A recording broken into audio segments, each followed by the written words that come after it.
Good evening, good afternoon, wherever you find yourself in this weird, wild, wacky world of ours, and welcome to the inciting installment of Darkness in Dublin. This evening's short scene will take place in the car of Prince Ashrin Fellheart as it wends its way through the Dublin city streets.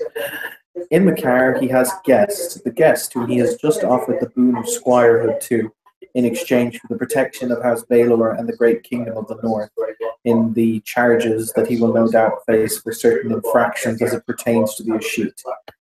So the prince sits in his noble and regal blue in his noble and regal red and yellow tabard, casually waiting for the Gilly-Doo's response.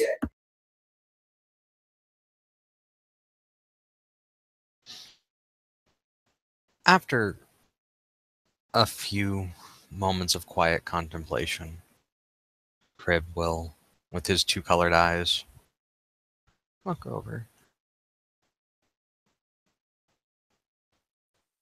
I will accept your squiredom, but I must have your word that we'll swear the escheat.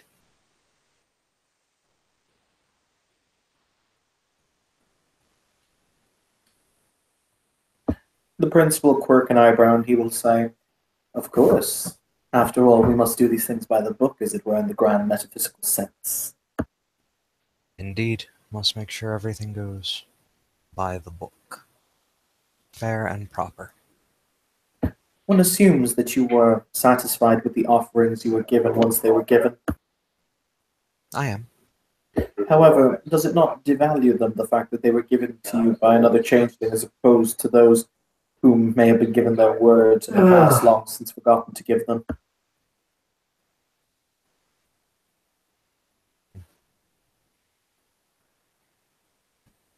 The oath was sworn long ago, when the city was just thatches and huts.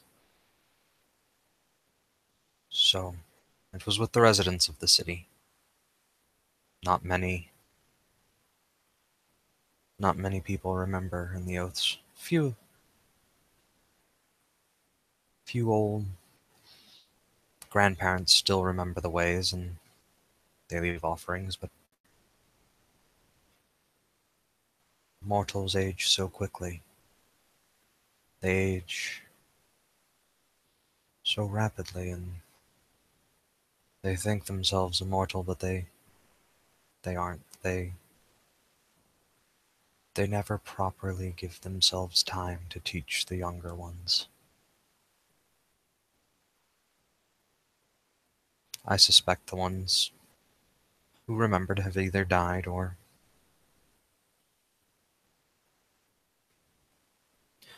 lost their wit. Things will change. Things will become clear again soon. Clarity is, after all, a blessing and a boon for those who see all and understand much. I feel as though that there are few left in the city who understand this premise.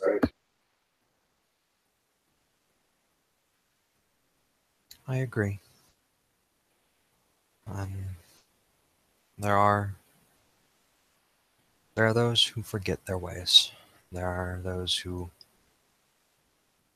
expound in such short-sighted goals. Some dream or hope. We are all bound to the dreams, and now I think the world cries out for dreams again. After all, what is old will soon become new again. As the wheel turns, so do the trends, the fashions. We shall merely remind humanity what it is they have lost.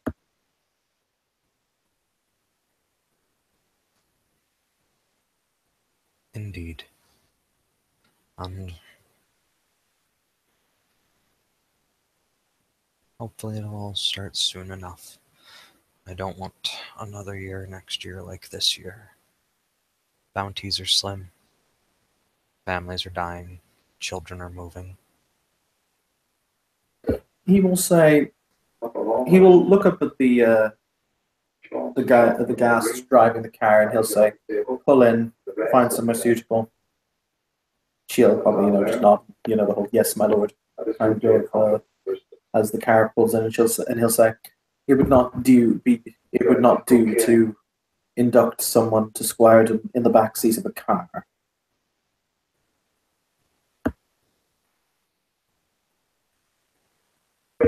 So they will have found a small kind of, basically nothing grand or nothing important, but some kind of like green common area, that is surrounded by houses.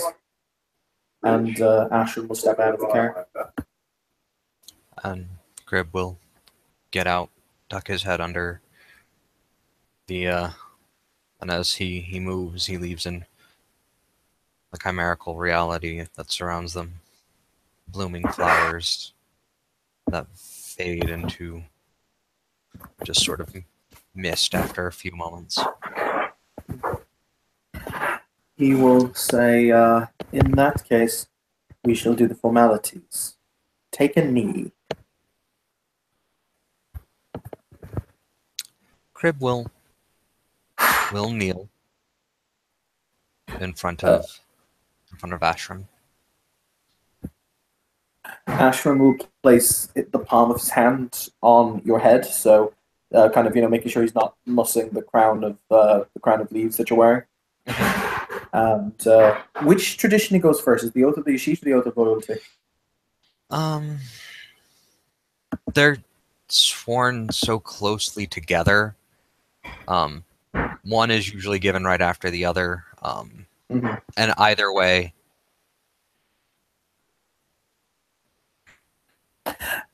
In that case, he will kind of denote for you to go first. Because it seems like you should swear fealty and then he swears the Yeshit.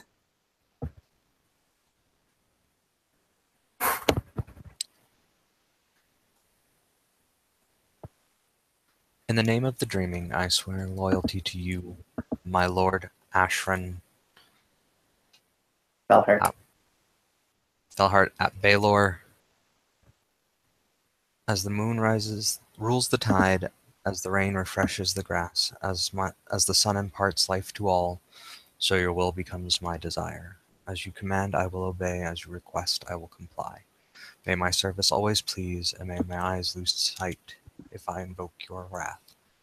My heart, my mind, my hands are yours from now until you release me from this. I will spend the requisite point glamour to... Oh no, this one is a willpower. I spend 1 willpower to seal the oath. Okay, cool. In that case, he will once again look down at you. Oh, quick important question, because I'm currently just looking at it. Do I know your full changeling name or just Crib? You would know just Crib. Okay. At this point. It's enough for the dreaming. Yes.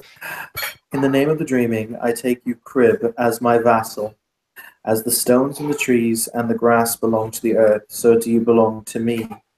As one of my house and my hearth, I promise to hold you, to guide you, and to keep you. I pledge to honor your service as it deserves, to reward loyalty in kind, and assure you shelter in times of need and plenty. As the moon to the seas below, so it is my will to yours.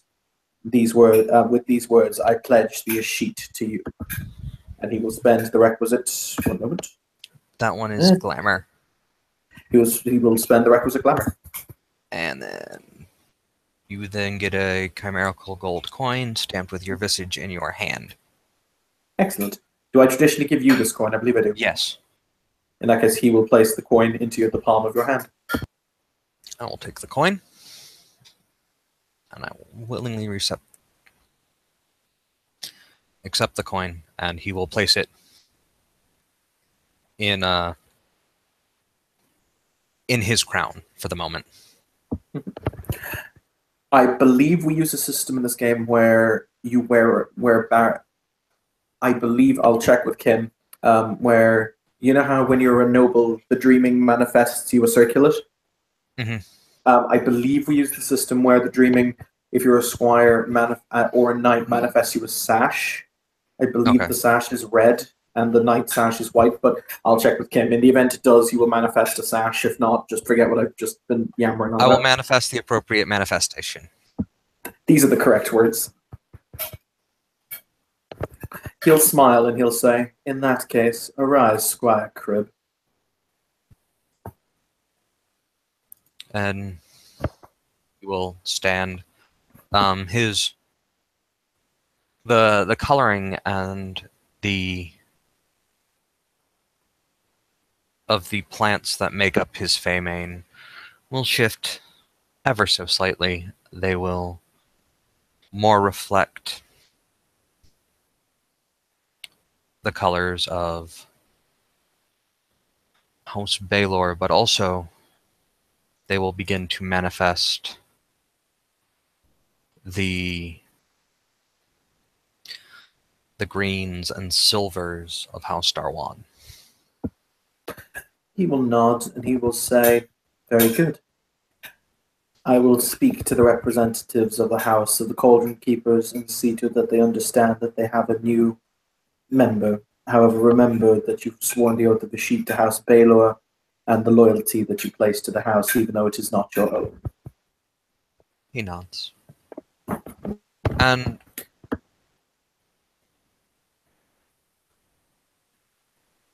I will remember my place. I know how these things go. He will nod and he will say, "I do have a plan, however, that involves you if you would like me to elaborate." I do have a plan. I would love to hear yours.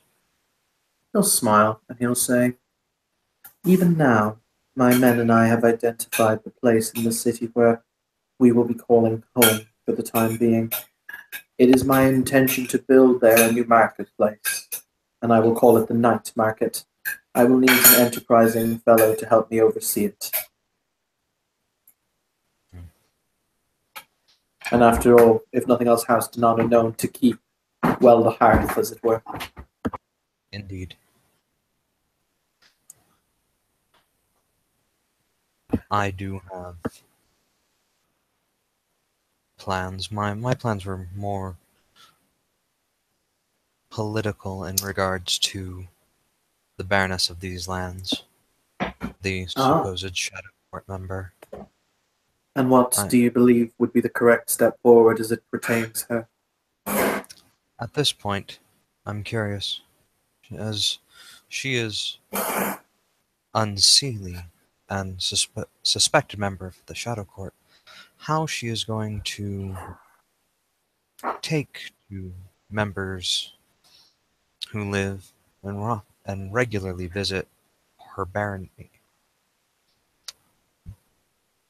discussing openly and in front of prodigals, no less, our ways, our secrets. Indeed. This willfully using. Oh, sorry, continue. And constant and willful, blatant and flagrant use of not only treasures but cantrips.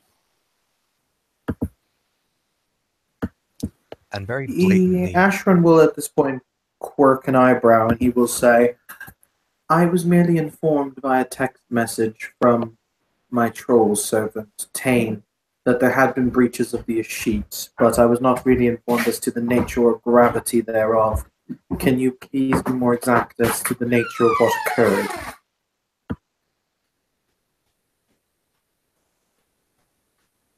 There were uses of cantrips. There was a mostly chimerical, if I remember. There was a use of a treasure. There was discussion of oaths and how we respond to promises. There were pretty flagrant uses of terminology in front of prodigals, one of which made a barista walk away and lock themselves in a room. When you say make, what do you mean? I got the chill of magic. Not the vibrant growth of magic, but the chill, and then they walked in, and the barista just turned around, walked into the back, and locked the door. I see. Ashrin will sit back into the car at this point, kind of not wanting to be outside in the cold and the rain. As he'll lean his head back against the headrest and he'll say, "So, you mean to tell me that, well, while they may have been mostly chimerical, as you say, that is assuming that these prodigals cannot see into the chimerical reality. We do not know if they can or they can't. So individuals may have blatantly placed our kind in undue danger. Not to mention this, but they've also intimated that we are beings held by oaths and traditions, which means that they have given the enemy, or the potential enemy, knowledge on how to trick and bind us." I would say pretty blatantly gave an enemy. One was armed, the other was large and jovial, but quiet. One was armed, and there were threats on life. I see. And that these stupid, ignorant children heard these threats and still were so blatantly open. Yes. You can see it like a physical kind of shudder of rage go through Ashwin's entire form as he says, "I believe this is transcended beyond Baroness Ayala. I believe that we shall take this complaint directly to His Grace the Duke and demand justice. We shall deal with it in a public forum where everyone can see and hear. Ayala's position will be damaged, and then we shall see what falls out." One of the concerns that I have is that the sacrifices, the offerings that were given to me, were done so publicly. We were kind of kept in place by these two prodigals as well as Tane.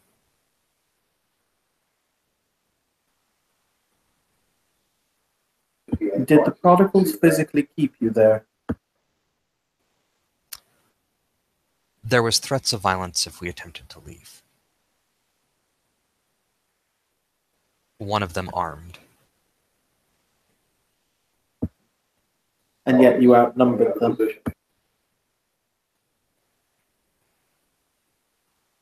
Engaging openly with an opponent you know nothing about is akin to suicide. I'm inclined to agree. This shows that they were competent of victory, even if there were only two of them. What does that tell you? Exactly. That worries me. It also worries me that now members of the kingdom, of the barony, or the duchy rather, know of one of my oaths. There's a nod as he says, "We shall see. As it stands, there is recompense to be had. We will bring this before the Duke. We will demand the escheat be maintained and upheld. You will probably be suitably chastised for your snow and your parlays with the right of ignorance, but then again, it will not be too severe. There are many who have sympathy for the old ways and understand your methodologies. But I assume you can at least play the game of being contrite." Of course, and they understand, as most should, that you should not punish an oathbreaker for upholding an oath. Or you should not punish somebody for upholding an oath. There is a nod as he says, "Indeed, and we shall." If the Baroness were to attempt to punish me for upholding an oath that I have had for probably longer than she has existed,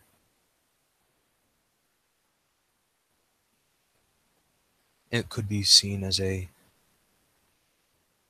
attack on the Seelie court and the Seelie ways of never forgetting a debt, which would only serve to further the rumors and intimation that she is Shadow Court, and then therefore she is causing a divisive split within the kingdom.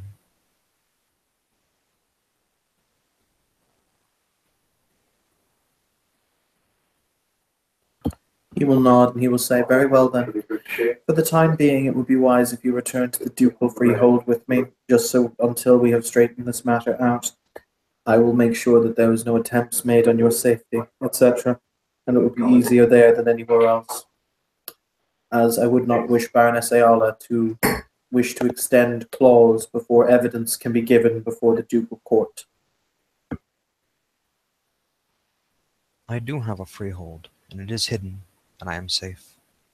I cannot stay long in modern structures. Ah, yes, your kit's inability to deal with the banal world is well known, as in many ways is my own, but say la vie.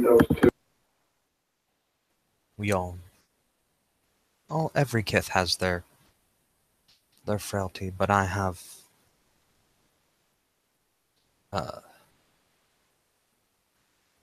I am hit harder by that than most. I do. Is this, and he'll look around, he'll look in the car. Is it just a regular car, or is it like a limo where the partition can rise and fall? It's a limo where the partition can rise and fall. May we speak in private? And kind of like nods over towards the driver. Oh. Ashram will very calmly push the button and you'll see the little divider. And he will step in. You are my liege. And what I am about to tell you is of great importance, and I must require your absolute secrecy. He will quirk an eyebrow, interested, and he will say, "You wish me to say the words, I assume?" Indeed. "On this topic which you are about to say, I do pledge this day with heart and mind and soul that I will never betray this confidence until the stones have crumbled into dust and the sea has fallen 100,000 times for 100,000 heavens. This long I will remain silent. When the last star flares and fades in the night sky, leaving naught but blackness, and this world is a dream once more, this long I will keep my word."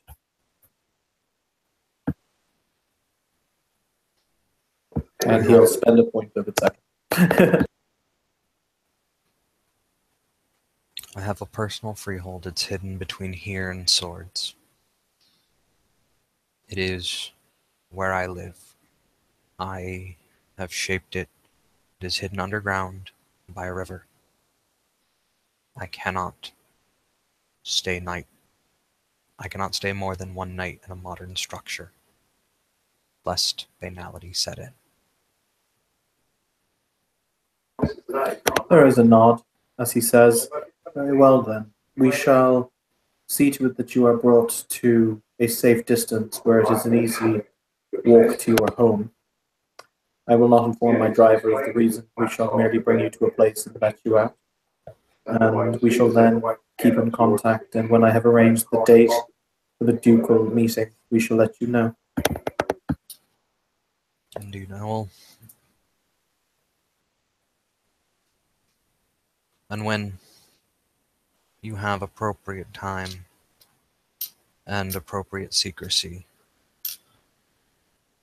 I will show you entrance into my personal home. I shall be rather glad to accept that invitation. Now then, as the evening does draw on, shall we be away? Yes, we have loads to do, and things are about to get very, very unique. I've often found a world lacking unique beauty is a world that is grey, he says with a smile. Sunsets are beautiful. The night is silent but full of fears. Shades of grey are in everything we do, while we follow letters of laws, meanings, and stated intent.